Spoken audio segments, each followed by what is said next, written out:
Lou. I am the technical lingerie designer at Kiss with Debbie, which means that I do patterns and samples, do fit sessions, grading, tech packs, drawing and staying sane. I'm usually in a Sheffield studio, but this week I'm in Latvia and you might be able to see something of the window. So this is my office today, an old factory which is going to be converted into a hotel, and everything is gold and big.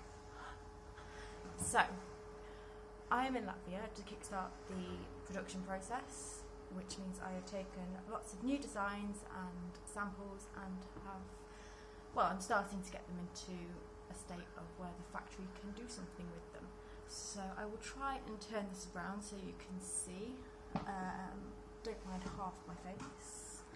So we have this. This is very difficult to do this at this angle, so bear with me. And this. And this. How exciting!